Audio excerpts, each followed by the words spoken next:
Hello students, मैं आप लोगों को बी सेट के प्रश्नों का उत्तर बताने वाला हूँ इस वीडियो में। तो आशा करता हूँ आप लोगों का पेपर बहुत अच्छे से बना होगा।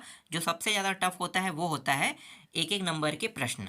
तो ये इंग्लिश सब्जेक्ट का है और मैं यहाँ पे देख रहा था, ठीक है, इन प्रश्नों को। तो मुझे लगा कि बी सेट के जो प्रश्न है ना वो काफ़ी टफ आए थे बाकी ए के मुकाबले और सी के मुकाबले। अब देखते हैं भाई इनका उत्तर कितने लोगों ने सही बनाया है। और मैंने जितना भी प्रश्न आप लोगों को बताया था वार्षिक पेपर के लिए, ठीक है, वो सब आए थे सिर्फ पैसेज का छोड़ के, ठीक है, सब फंसे थे पैसेज के अलावा। तो चलो इन सभी के प्रश्नों के उत्तर देख लेते हैं। देखो, she started off as a teacher here the Paris.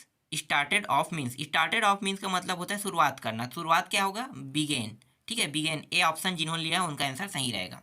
दूसरा है Akash was adamant and wish to work in India only the word adamant means. इसका अर्थ क्या होगा? एडमंड का जो है मीनिंग बताना है। इसमें भी ये मीनिंग वाला सबसे हार्ड होता है।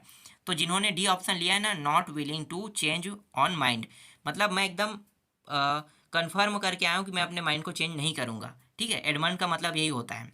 अदम्य, हिंदी में हम बोलते हैं अदम्य। अदम्य का मतलब जिसे माइंड चेंज नहीं करना। तो ये डी ऑप्शन आएगा इसका उत्तर। The Paros was in ruins here in ruins means. तो इसका उत्तर क्या हो जाएगा? इसका उत्तर हो जाएगा रिपेयर्ड फुल्ली, ठीक है। क्या था कि जो खंडहर है ना, उस खंडहर को क्या किया है? रिपेयर किया है, ठीक है। तो ये जो पेरोस शहर है, यहाँ पे पेरोस लिखा है, ये फ्रांस होना चाहिए, गलत लिख दिए हैं, हो सकता है पेरोस ही होगा, ठीक है। तो उन्हें खंडहरों में बसा था, तो इसे क्या करके रिपेयर करके ये लोग यहाँ पे रहते हैं। तो यहाँ पे ए ऑप्शन आ जाएगा। चलो आगे देखते हैं। इसके बाद मैं आपको दिखाता हूँ इसका चौथा प्रश्न। देखो चौथा में क्या दिया है भाई? Locks of would Tide together use S a means of water transport. तो वाटर ट्रांसपोर्ट इज अ क्या है भाई? तो यहाँ पे सॉइल बोट है, ठीक है। यहाँ पे उत्तर जो आएगा वो बता दो, राफ्ट आएगा। जो लकड़ी के लट्ठे आप लोग देखे होंगे, है ना, उसको बांध के नाव बनाते हैं तो उसको राफ्ट बोलते हैं। तो यहाँ पे जिन्होंने सी लिया है उनका आंसर सही रहेगा। पांचवा है a group of people chosen to make decision is called. तो अगर हम किसी चीज़ के डिसीजन लेना चाहते हैं तो क्या करेंगे? बैठक बुलाएंगे, जिसे क्या कहते हैं? मीटिंग कहते हैं। तो यहाँ पे ए ऑप्शन इसका उत्तर हो जाएगा, ठीक है। आगे देखो, अब इनका उत्तर देख लेते हैं। इट खालिस्तान रैन टूडे, यहाँ पे क्या आ जाएगा? यहाँ पे मे आ जाएगा। इट मे रैन टूडे हो जाएगा, ठीक है। मे मस्ट रहेगा कि मे रहेगा? मे रहना चाहिए, ठीक है, मे। देखो इसके बाद दूसरा है बिल वर्क हार्ड खालिस्तान, ठीक है, प्रश्नवाचक चीज दिया हुआ है। तो यहाँ पे क्या लेना है? मैंने बताया था क्वेश्चन टैग वाले प्रश्न कैसे बनाते हैं। वर्क लगा हुआ है तो डू या डज का प्रयोग करेंगे, ठीक है। एस लगा है तो डू या डज। तो बिल जो है आई वी और यू तीनों होना चाहिए, तभी हम डू का प्रयोग करेंगे। तो ये तो हो नहीं सकता। तो बचा क्या? बचा है डज, डजंट ही। और हमने बताया था कि ही का उपयोग करना है, तो क्या हो जाएगा? डजंट ही। तो ये जो डजंट ही ना, जो लास्ट में दिया है, उन्हीं को क्या करना है? आपको इसका उत्तर लेना है। जिन्होंने लिया वो सही है।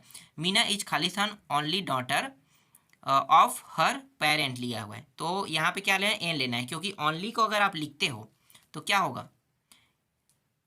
एन आ जाएगा ना। तो एन ओनली डॉटर हो जाएगा, ठीक है।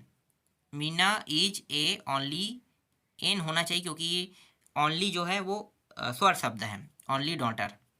इसके बाद Rajesh has been using this cycle, तो यहाँ पे फॉर आ जाएगा, फॉर ले लेना, ठीक है। इसके बाद है यहाँ पे आ जाएगा how much water is left in this tank. तो मच आ जाएगा, यहाँ पे सब नहीं लेना है, मच लेना है, ठीक है।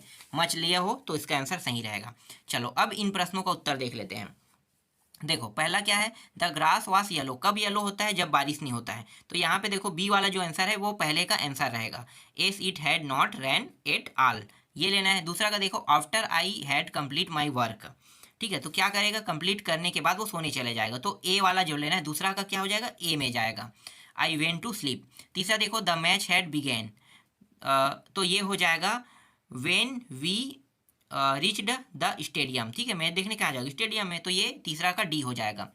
अल्थॉफ I have to work late, तो यहाँ पे इसका उत्तर क्या हो जाएगा? चौथा का उत्तर हो जाएगा so I miss the first song. नहीं नहीं, ये नहीं होगा, ये हो जाएगा I will be there late हो जाएगा, ठीक है। यहाँ पे चौथा का ई हो जाएगा। आई रीच द थिएटर है ना, ये लेट, तो क्या कर दिया उन्होंने? सॉन्ग को मिस कर दिया, तो ये पांचवा का सी हो जाएगा, ठीक है। इस प्रकार से आपको उत्तर लेना है। जिन्होंने इस प्रकार से लिया है उनका सभी आंसर सही जाएगा। ठीक है, अब बाकी प्रश्नों पे चर्चा कर लेते हैं। जैसे कि यहाँ पे ये तो पैसे से संबंधित है। प्रश्नों का उत्तर देखो यहाँ पे दिया हुआ है, 20 से 30 शब्दों में लिखना है, तो ये तो पूरा फंसा है। इसके बारे में ज़्यादा कुछ नहीं बताऊँगा, ठीक है। और ये क्या है, ये तो ये कुछ कुछ कट के दिया है ना, ये मुझे पीडीएफ के रूप में मिला, इसलिए थोड़ा सा इस प्रकार से दिखाई दे रहा है। अब देखो पैराग्राफ मैंने बताया था प्लांटेशन से आया है यहाँ पे। इंपॉर्टेंट प्लांटेशन मतलब इंपॉर्टेंट ट्री, ठीक है, ये आप लोगों ने लिखा होगा।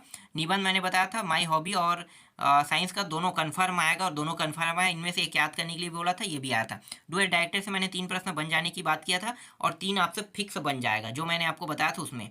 ठीक है, फिलहाल अगर आप बनाना चाहो तो 5 बन जाएगा, लेकिन 3 तो फिक्स था आपका। तो ये भी कंप्लीट हो गया।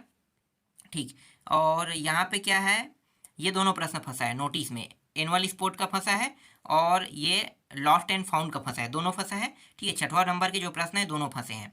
और ऊपर के क्या प्रश्न उत्तर, वो तो पूरा फंसा ही है। 42 प्रश्न मैंने इंपॉर्टेंट में दिया था, 42 अगर आप लोगों ने पढ़ा है तो वो पूरा फंसा है। ठीक है, 7वां देखो, 7वां क्या है, 7वां जो है ये लेटर है। ठीक है, तो लेटर भी फंसा है। ठीक है, फीस का कंसेशन जिसे हम स्कॉलरशिप भी बोलते हैं, फीस कंसेशन स्कॉलरशिप एक ही है, अलग नहीं है। ठीक है, तो ये भी फंसा हुआ है।